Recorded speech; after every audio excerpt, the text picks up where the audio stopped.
Di ko lubos na maisip ang nangyari sa'kin, tila pa naging ineps. Unang pagkikita di matago yung ngiti, pero sa ngayon ay pinipilit ngumiti. Ang sabi mo sa akin ayaw mo na ganito, sabi sa'kin gusto ko pa ex ko, kaya agad na nalito. Kung ano ba o sa'yo, pakiramdam ko tuloy ginamit mo ako, kaya di mo na masisi kung bakit ganito.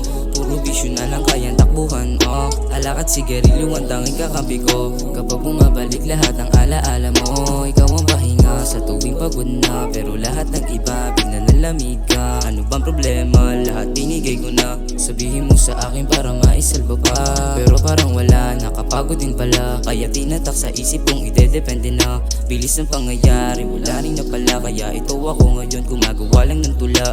Wala akong nagawa dahil yan ang gusto mo. Pinilit kong ayusin pero parang ayaw mo, kaya sinabi sa sariling makakaya ko ito. Tatayo ulit ako para sa sarili ko, kaya sana ay pala rin sa susunod sa'yo yung kayang tumayo sa mga sinasabi mo. Hindi ka tulad sa atin, hindi na patunayan, kaya mas piniling desisyon na hiwalayan. Kaya kung tsambahan na makita ka uli, yung tipong salubong habang hindi mapakali, sasabihin ko sa'yo na ang hirap mong mahalin at di nahihilingin sa aking bumalik. Pagkagaya mong babae, gaya mong babae, gaya mong babae.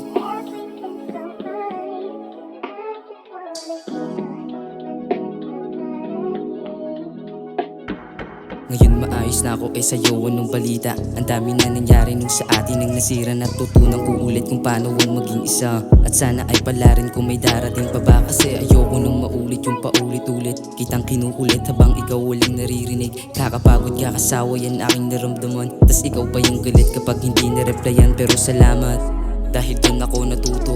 Yung mga sakit pinilit ako na magbago, laging klaro di nagago dahil merong natamo. Kaya ngayon ang gusto ko babae matinuramdam ko ang pagmamahal na sa'yo hindi ramdam. Tagal ko rin naging tanga, pinilit ko maging bulag para lang hindi makita yung dapat hindi makita, na lagi mo siyang kausap kahit tayong magkasama. Ang bigat ng sa dibdib pero kinaya ko yun, buti na nga lang may halaman at kakampi ko yun.